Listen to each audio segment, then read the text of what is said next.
У мінулым годзе мне пашчасціла наведаць Егіпет і на свае вочы пабачыць пацверджанне існавання высокаразвітых цывілізацый, дапатопных ці дакатастрофных. Я пабачыла піраміды на плато Гіза, карнакскі храм, пазнаёмілася са сфінксам. Уражанне неверагоднае, нават шакуючае.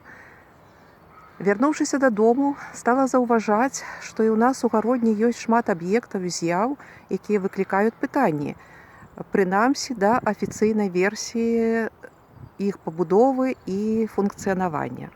Таму шаноўнае гаспадарства прапануе невялічкае відэа пра аб'екты, якія існуюць не толькі ў гародні, але і амаль ва ўсіх гарадах нашай планеты. Паспрабую паразважаць і пазадаваць пытанні. Відэо назвала «Відавочнае, неверагоднае». Відавочнае – то, што мы бачым кожны дзень, а неверагоднае атрымліваецца тады, калі ты задаеш пытанні і пачынаеш разважаць. Прыемнага прагляду.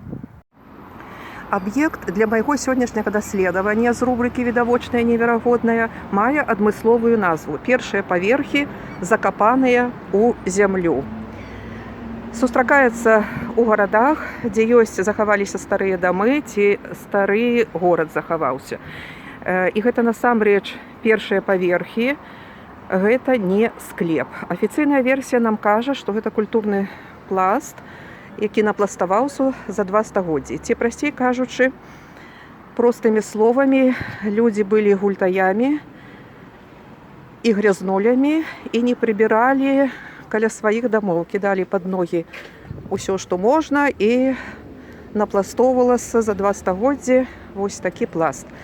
Паверыць у гэту версію даволі цяжка, таму мне больш падабаецца іншая версія, альтэрнатыўная, якая нам кажа, што недзе прыкладна ў пачатку 19 стагоддзя адбылася катастрофа на значнай тэрыторыі, калі патокі вады разам з брудам, смеццем, з глінай хлынулі ў тым ліку ў гарады і зрабілі вось такія напластаванні. Пасведчанне этаму ёсць не толькі там, дзе старыя дамы, ёсць гарады, якія затоплены вадой з брудам, не ў Беларусі, ў іншых краінах. Людзі, якія выжылі ці тут з'явіліся, не змаглі, не захацелі, ці хутчэй за ўсё не змаглі ачысціць, таму гэтыя напластаванні так і засталіся. Аб'ект 1, версіі 2, выбіраць вам. Яшчэ адзін аб'ект з майго сённяшняга даследавання, відавочнае, неверагоднае, маюць назву ваданапорныя вежы. У гародні іх 2 і маюць імёны Бася і Кася. Ёсць ажно 3 версіі, прынамсі я знайшла ажно 3 версіі пабудовы функцыянавання вежаў. Першая афіцыйная версія. Пабудавана адна з вежаў у 1890 годзе, другая праз 10 гадоў пазней, менавіта як ваданапорная. Это ў верхняй частцы будынка, бак з вадой, туды напампоўвалася вада, і потым эта вада паступала гараджанам. І праз недзе 40, можа 50 гадоў, у 1920 годзе яны перасталі існаваць, абсталяванне вывезлі, і яны пачалі выкарыстоўвацца як майстэрні мастакоў. Это афіцыйная версія. Ну і 2 другія альтэрнатыўныя, якія, асабліва другая, мне найбольш падабаецца. Складаецца другая версія з пытанняў менавіта да афіцыйнай версіі. Як так магло адбыцца, што такія ж самыя вежы, як нашы гарадзенскія блізнюкі, былі пабудаваны ва ўсіх гарадах нашай планеты, амаль ва ўсіх гарадах нашай планеты. Менавіта па аднаму стандарту. Вось такія складаныя архітэктурнай і інжынернай канструкцыі. Адрозніваліся толькі невялічкім дэкорам.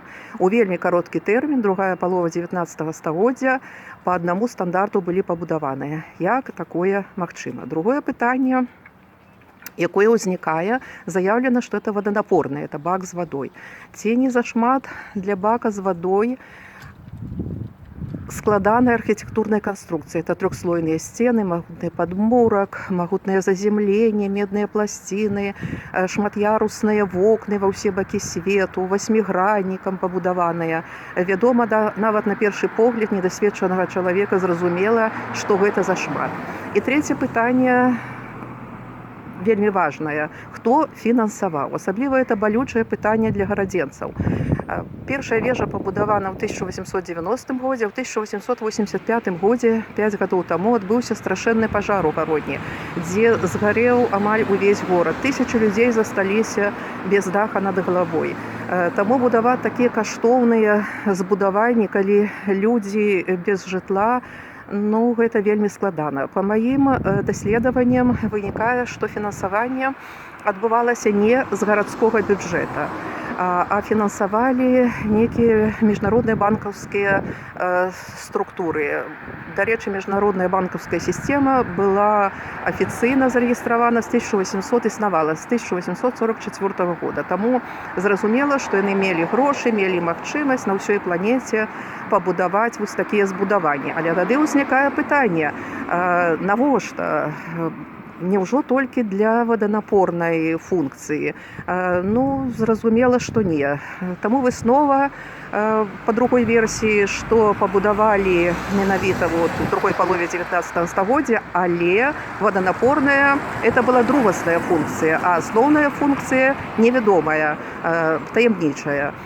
Пацверджанне гэтаму то, што людзі, якія жылі паблізу, сведчылі пра тое, што асабліва па начам такі нізкачастотны гул, які не мае дачынення да помпаў і даводзіў людзей да шалу, вельмі дрэнна на самаадчуванне ўплываў. Таму выснова па другой версіі, што пабудаваны ў другой палове 19 стагоддзя на ўсёй планеце, банкіры фінансавалі, але выконвалі адну таямнічую функцыю, а другая ваданапорная была прыкрыццём. І трэцяя версія, яна фантастычная, але мае права на існаванне. Пабудаваны гэтыя вежы былі да катастрофы і выконвалі функцыю, якую мы нават зразумець не можам. Но то, што ДВЦ існавала і карысталася бескаштоўнай і бесправадной энергіяй, як паглядзець зверху, то вежы нагадваюць нейкую сеть. Таму, хутчэй за ўсё, пасля катастрофы іх пачалі выкарыстоўваць уже як ваданапорныя. Аб'ект 1, цікавы вельмі, версій ажно 3. Выбіраць вам. У маім сённяшнім кароткім відэадаследаванні, відавочнае, неверагоднае, змясціліся толькі некалькі аб'ектаў. Але ў гародні іх яшчэ вельмі і вельмі шмат. Таму, шаноўнае гаспадарства, да наступных даследаванняў і дзякую за прагляд.